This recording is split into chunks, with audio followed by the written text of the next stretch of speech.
سلام از ایران. سلام. چطورین؟ خوبین؟ اگه داری این ویدیو رو میبینی احتمالاً یا از فالوورای قدیمی من هستی یا خارج از ایران زندگی میکنی و الان داری این ویدیو رو میبینی، یا شاید اصلا من رو نمیشناسی و از روی کنجکاوی روی این ویدیو کلیک کردی و میخوای ببینی که سلام از ایران، داخل ایران چه خبره، ببینیم این ویدیو چیه. چون حدود چند ماهی تقریبا همه چی خاموش بوده و چیزی از ایران نشنیدی و کسی از ایران اینجوری ندیدی. یا هم از فالوورای داخل ایران هم هستی که داری با VPN گرون قیمت، اینترنت پروهای نمیدونم که سخت به دست میان روی این ویدیو کلیک کردی و داری میبینی و دمت گرم. یا از آینده داری میبینی یه وقتی که دسترسی به اینترنت دوباره برات راحت تر شده. به هر حال هر کی و هر کجا هستی من بهت سلام میکنم و میخوام بهت بگم که دلم برات تنگ شده، دلم برای اینجا نشستن صحبت کردن تنگ شده و خیلی حس عجیبی داره حرف زدن اینجا. من متانتم، 27 ساله، از رشت، یوتیوبرم، بلاگرم و اینجا همیشه داستان زندگی میگم. چیزای کوچیک توی زندگی منو به وجد میاره و همیشه سعی میکنم زندگی واقعی رو اینجا نشون بدم، چه از چیزای کوچیکی که لذت میبرم، چه داستانای مختلف زندگی که برای خیلیامون مشترکه. و امروز اومدم توی این ویدیو داستان دی، بهمن، اسفند، فروردین، اردیبهشت، 5 ماه نبودنم رو تعریف کنم که چی شد، کجا بودم، چی کارا کردم، چه احساساتی رو تجربه کردم، چیا بودن که منو به زندگی وصل میکردن و تونستم خودم رو نگه دارم. 5 ماه بیکاری، زیر و رو شدن زندگیت، عوض شدن همه ویژن و اهدافت، تجربه کردن روزای خیلی سخت. دیگه خودتون میدونین، همین که فارسی صحبت میکنین و زبون همدیگه رو میفهمیم مشخصه که شما میدونین واقعا توی این 5 ماه چیا گذشت. بگم کجا همه چی عوض شد برای من. اول دیما من توی نقطه‌ای بودم که مثل همیشه داشتم تولید محتوا میکردم روی یوتیوب، روی اینستاگرام، همکاریامو داشتم، قراردادامو بسته بودم، داشتم در کنارش یه پروژه جدید استارت میزدم که می‌خواستم برم تو کار تولید محصول، که همه چی عوض شد به خاطر شرایط اقتصادی، شرایط سیاسی، شرایط اجتماعی. اینترنت ها قطع شد، بعد از لحاظ فرهنگی یه مدت ماها کار نکردیم، بعد جنگ شد و کلاً همه اون برنامه هایی که من برای مثلا چند سال آیندم داشتم و همه چی داشتم، همه چی عوض شد.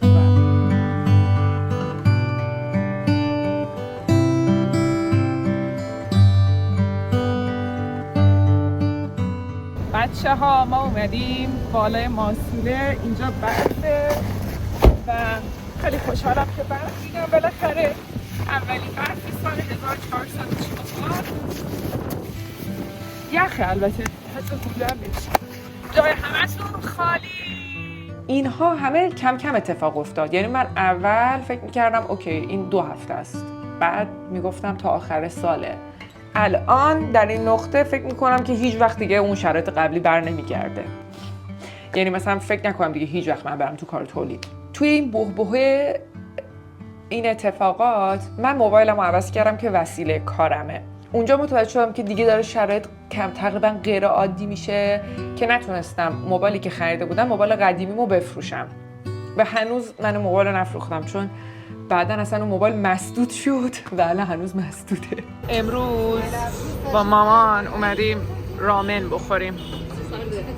اومده بودم این خیابون موبایلمو بفروشم ولی چیز نخرید، اصلا هم خورد شد و فردم کل کشور تعطیله. ما اومدیم رامن بخوریم. این خانومم که میبینین ژاپنیه. مامان بیا تو کادر. اینقدر بدن میاد ماکانی دراز باشه. و یادم اون روز من ناخونامو درست کرده بودم و من خب همیشه که ناخونامو درست میکنم مثلا یه استوری میذارم و با شماها شیرش میکردم که ناخون من اینجوری. و یادم اون دفعه میگفتم که من ناخونمو این دفعه نتونستم استوری کنم چون ما فعالیت نمیکردیم روی اینستاگرام و همش میگفتم حیف، خیلی قشنگ بود. و اون موقع اصلا فکرشو نمیکردم که قراره من بارها مثلا فکر کنم 4-5 دفعه ناخنامو درست کنم و باز شما نبینین. طبیعتاً ما با اون رامنا سیر نشدیم و به پیشنهاد مامان اومدیم که چای و رشته خشکار و کاکا اینا بخوریم. ولی واقعا ازت ممنونم، داشتم دیوونه میشدم از دست موبایل فروش‌ها امروز. گفتم بالا آرام باشیم. کلا خیلی این روزا عصبیم به خاطر این شرایط. دور فردا تعطیل شد، همه چی رو هواست، بعد همه کارام رو هوا مونده به خاطر اینکه دقیقاً یه تایمیه که قرار بود پروژه‌های جدید استارت بزنم، باید براش کلی خرید کنم، ولی همه چیز هیچ کسی نه چیزی میفروشه نه چیزی انجام میده. خلاصه مامان بهم پیشنهاد داد که آروم باشم و رشته خشکار بخورم. کارپه دیم، یعنی در لحظه زندگی کن. لحظه زندگی به لحظه هاست. چیزای ساده. ببینیم که دنیا رو عوض کنیم. دیگه من خودم رو با سریال دیدن و پازل درست کردن و اینجور چیزا شروع کردم و مشغول کردن. بچه‌ها من دارم ابینی این پاریس میبینم، بعد همش تو این فصل از این موبایل فیلیپ فونای سامسونگ استفاده میکنن و حقیقتش خیلی خوشحالم که مثلا خب مشخص مارکتینگ دیگه و منم تو این پروژه کار کردم. به عنوان یک کسی که تو ایران زندگی میکنه و مثلا با این همه محدودیت و اینا، اینکه یه برندی و مثلا باهاش کار کردی که مثلا سریالی که میبینی هم باهاش کار کرده خوبی داره و داشتم فکر میکردم که چقدر میتونه اینجوری باشه. یه چیز عادیه، این یه چیز طبیعی و عادیه، نباید مثلا خیلی عمالا در موردش ذوق زده شد. و اگر مثلا ما این تحریمامون نباشه و بعد بخوایم بین‌المللی کار کنیم مثلا اینفلوئنسرایی که الان تو دبی هستن، چقدر میتونه موقعیت ما بهتر باشه. و از اونجایی که الان دارم کار نمی‌کنم خوشحالم، حتی اصلا هیچ ناراحتی ندارم اگه حاضرم چند ماه دیگه هم کار نکنم، ولی به درجه‌ای برسم که بتونم اینجوری کار کنم. تا اینکه اون روزها اتفاق افتاد و از اونجا به بعد دیگه واقعا مشکل تو مثلا همین که فقط روتین عوض شده و کار عوض شده نبود، اصلا هممون اینجوری بودیم و نمیتونم در موردش حرف بزنم. یه پرونده دارم الان و خطام مسدوده و هنوز بهش رسیدگی نشده. من این قسمت اسکیپ میکنم و در موردش صحبت نمیکنم. دیگه اون روزا که عملاً مرده متحرک بودم. بعد از اون تنها چیزایی که به من کمک میکرد که سر پا وایستم و زندگی کنم ورزش بود و ارتباط با دوستام. نجات دهنده ما همین بود، معاشرت با فامیلا، معاشرت با دوستام. اینکه تو میدیدی که تو این حس و این غم تو اینجور چیزا تنها نیستی، همش در موردش صحبت میکردی. مثلا خب خیلی کم پیش میاد آدم ما مثلا وسط هفته ها بریم خونه های همدیگه، ولی همش هی خونه این خونه اون که بتونیم با همدیگه یه ارتباطی بگیم، یه چنگی میزدیم به این ارتباطات.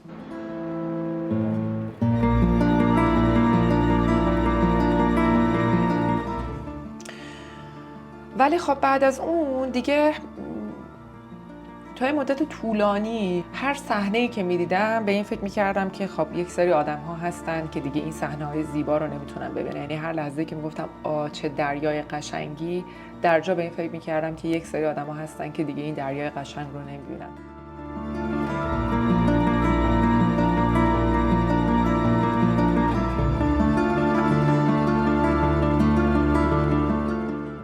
وقتی اولین پازل 1000 تیکم رو تمام کردم، تقریبا اونجا بود که به این نتیجه رسیدم که قرار نیست حالا دیگه مثلا مثل قبل بشه.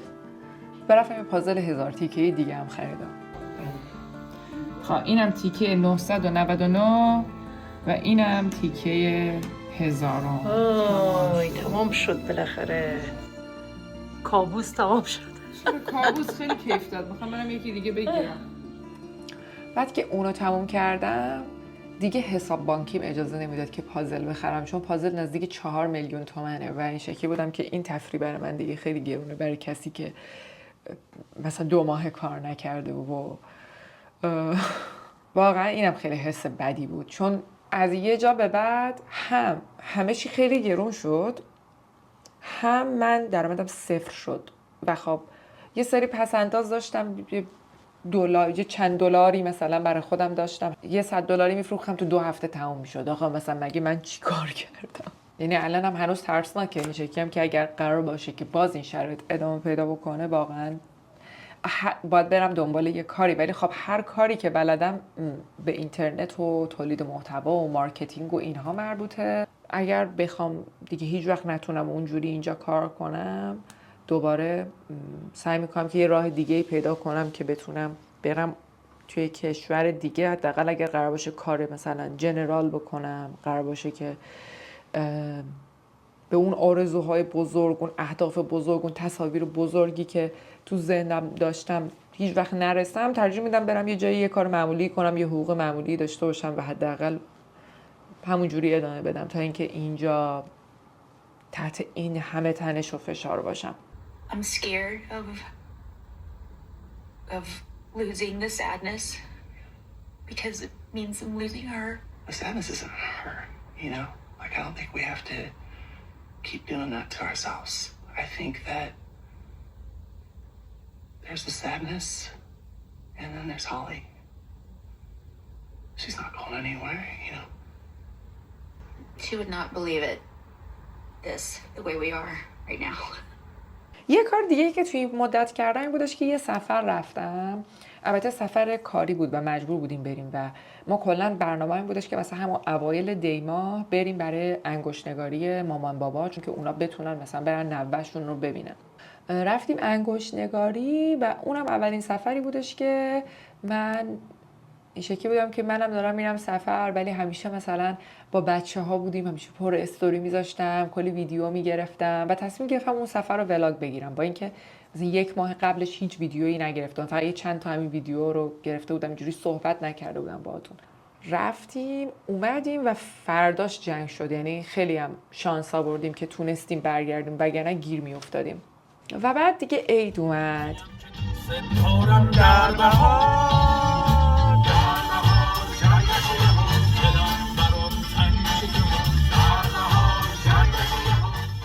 نمیتونم بگم عید امسال شبیه عید سالهای قبل بود، ولی نمیتونم انکار کنم قدرت بهار، عید و نوروز رو در عوض شدن حالمون. یه چیز عجیب غریبی بود، یعنی میدونستیم که آقا امسال عید نداریم، ولی روز آخر یهو اون انرژی اینجوری بودم که ما باید حفسیم بچینیم و ما باید نوروز رو به جا بیاریم و دید بازدیدهایی که توی عید داشتیم، خوب شدن هوا، طبیعتی که رفتیم، 13 به در و همه که اینها خیلی خیلی کمک کننده بود، نجات دهنده بود. منم چون تو رشت زندگی میکنم، تو شمال بودم، هیچ وقت جنگو از نزدیک لمس نکردم. مثلا دائم همش به این فکر میکردم که اگر من الان اینجوری راحت مثلا اینجا هستم، حبسینم و چیدم و اینا، یه عالمه از مثلا هموطنانمون خانه به دوش شدن، اومدن توی همین شهرهای شمالی و خونه خودشون رو اونجا گذاشتن و میدونی دائما تو هر لحظه‌ای که میدیدی دلت رنج میومد که کاش اینجوری نبود. میدونی؟ هنوزم هست.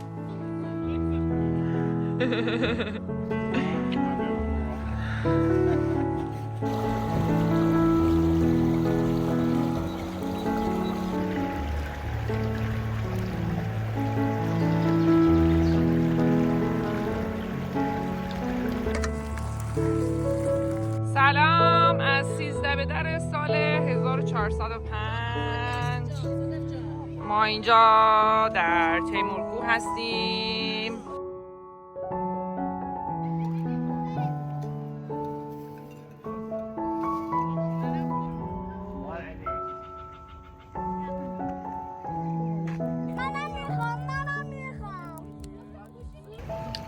سلامتی باش. به امید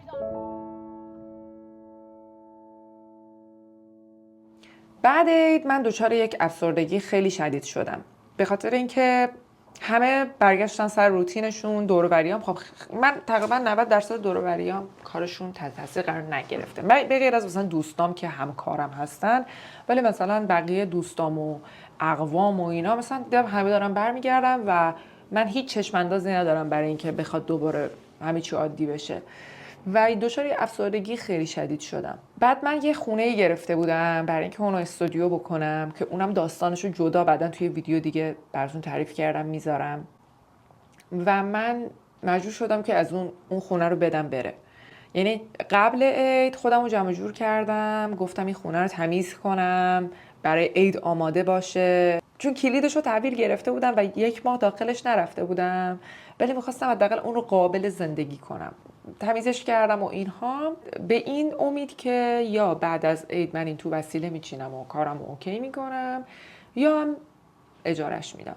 و بعد عید دیگه اینجوری بودم که مطمئن بودم که من دیگه باید اینجا رو اجاره بدم، به خاطر اینکه نگه داشتنش هیچ چیزی نداره. حتی اگر امروز مثلا شرایط درست بشه بازم منطقی نیستش که بخوام دوباره توش وسیله بچینم، یه چیز جدید. چون من گفتم میخواستم یی پروژه جدیدتر باز کنم، یه کسب و کاری رو توش راه بندازم، یه استودیو، یه بزرگتر شدن، یه سکوی پرتاب. ولی تو وقتی که اینقدر رفتی پایین دیگه برنامه‌ریزی کردن برای بالاتر رفتن منطقی نیست و من دیگه نمیتونستم هی از پس‌اندازم استفاده کنم. حداقل میگفتم اگر اجاره بدم میتونه یه بخشی از هزینه‌های روزمره‌مو پوشش بده. 2 نفر تا الان من خونه رو ببینن که اینجا بمونن. من همیشه دو دل بودم نسبت به اینکه خودم اینجا رو نگه دارم ولی یا رهن بدم و یه جوری سرنوشت پیش رفت که اصلا مجبور شدم گزینه رهن دادن رو انتخاب کنم. نمیدونم، میتونم خدا رو شکر کنم که حداقل این هست که میتونه توی این 5 ماه بیکاری یه منبع درآمدی بر من باشه. حداقل تنها چیزی که باعث میشه که مثلا ناراحت نباشم یا غر نزنم از اینکه چرا اینجوری پیش رفت یا مثلا چرا نتونست اینجا اونجایی باشه که در موردش کلی پلن ریخته بودم، رویا ساخته بودم و اینا. دیگه چی کنیم؟ اینم بود از داستان خونم. الان یه زوج جوون اونجا زندگی میکنن و دیگه اینجوری بودم که من دیگه نمیتونم صبح بیدار شم و اولین کاری که میکنم اینه که بازی بکنم. 2 تا بازی هم فقط داشتم و یکی از پشیمونیام این بودش که من چرا بازی بیشتر دانلود نکردم. فقط 2 تا بازی داشتم که حالم دیگه داره ازشون به هم میخوره و دیگه خسته شدم. صبح روز کاری، مثلا صبح روز سه‌شنبه پاشی بری صبحونت رو بخوری، بعد بشینی بگی خب اوکی برم این مرحله رو تموم کنم، اینو انجام بدم. من 3 ماه نیومده بودم پشت این میز و اینقدر خاک نشسته بود روش. اصلا این اتاقو تمیز نمی‌کردم، اینجا اتاق کار منه. اصلا به این یه گل اینجا بود، گل رو اینقدر آب ندادم سوخت. رفتم گل جدید خریدم. اینجا رو تمیز کردم، رفتم گلای جدید خریدم و به خودم گفتم که میخوام یک شروع تازه داشته باشم و گفتم حداقل میام چند تا ویدیو درست میکنم اینجا میذارم. حالا که الان یک راه کوچیکی باز شده برام که بتونم ویدیو آپلود کنم. اگر نشد شروع میکنم یه زبانی میخونم، یه کاری میکنم. حتی شده 1 ساعت در روز. سخت بود، خیلی سخت بود. الان من برای اینکه ویدیو رو بخوام درست کنم 3-4 روزه. معمولا اگر در حالت قبلی بود یه روزه ویدیو رو درست میکردم. الان 3-4 روزه که من فقط میام یه مقدار بخش کوچیکیشو انجام میدم، چون یه عالم نشانه و موانع هست که داره بهت میگه نه سخته، نکن، نمیشه، فایده نداره، کی قراره ببینه، نمیدونم هیچ فایده ای نداره. الان اصلا چرا کامنت های هیتی که احتمالاً قراره ببینم که تو چرا تو این وضعیت اومدی داری حرف میزنی، این چیزا چیه داری تعریف میکنی، از قبل پیش بینی میکنم که چیا قراره ببینم و واقعا کار سختیه. خودتو جمع کردن و اینجا نشستم، ولی گفتم من واقعا باید هر طور که شده دیگه خودم رو جمع کنم، وگرنه عقلمو از دست میدم. چند روز پیش داشتم با خودم یه فکر میکردم که متانه تو پلیلیست تاباوری رو داری. تو وقتایی که گوشی نداشتی، هیچی نداشتی، نه پیج داشتی، نه گوشی داشتی، نه خط تلفن داشتی، چی نداشتی، با دوربین، با گوشی‌های قدیمی تو پلیلیست تاباوری رو ساختی، هر روز ویدیو میگرفتی. آخه میدونین بچه‌ها، من خیلی از متانت قبلی فاصله گرفتم. خیلی آدم فعالی بودم و تو این 4 ماه اینکه تو همش پاشی کار نکنی اصلا برای من خیلی عجیب غریب بود. واقعا اصلا تجربه عجیب غریبی بود. بعضی جاهاش خیلی جالب بود، اینکه تو صبح بلند میشی و هیچ کار و مسئولیتی نداری و هر کاری که دلت بخواد میتونی بکنی، میتونی بیشتر بخوابی، میتونی بازی کنی، میتونی آشپزی کنی، میتونی پاشی بری قدم بزنی، میتونی هر جایی مثلا دلت میخواد بری و هیچ مسئولیتی نداری و این جالب بود. حتی چیزای مثبتی داشت. باعث شد خیلی بیشتر خودم رو دوست داشته باشم.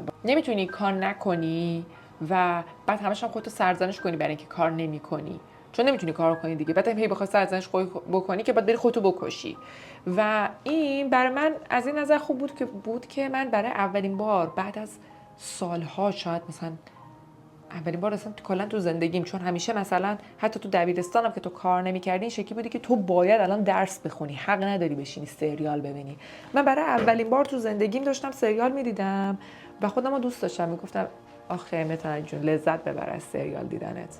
ولی خیلی هم منو از خودم دور کرد. دیگه من خودم رو نمیشناختم و بعضی وقتا میگفتم آیا من واقعا اون آدم پرشور و نشاط و چیز هستم؟ شاید اگر من واقعا اون آدمی بودم که خیلی فعاله، خیلی پر انرژیه، خیلی هدفهای گنده داره واسه خودش، به کم راضی نمیشه، شاید واقعا من نمیشستم سریال ببینم. تو این شرایطم دنبال یک راه حلی میگشتم و یک کاری میکردم. اصلا دیگه خودم گم کرده بودم.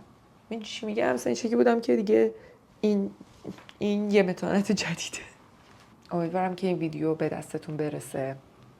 هر جایی که هستید این ویدیو رو میبینید حالتون خوب باشه و آرزو میکنم که زندگیمون رنگ روزای خوب ببینه، اتفاقات خوب. آرزوهامون برآورده شه. میدونی چی میگم؟ خیلی خیلی خیلی خیلی خیلی ممنونم که تا اینجای ویدیو با من همراه بودین. واقعا این از ته دلم میگم که خیلی سپاسگزارم که تا اینجا دیدین. خیلی دوستتون دارم. پس اگر همه چی خوب پیش بره من بازم شما رو میبینم همینجا تو این چنل. زنگوله رو روشن کنین که اگر ویدیو گذاشتم متوجه بشین و بیایید که همدیگر ببینیم، بیشتر ببینیم دیگه. مراقب خودتون باشین. میبوسمتون. خداحافظ.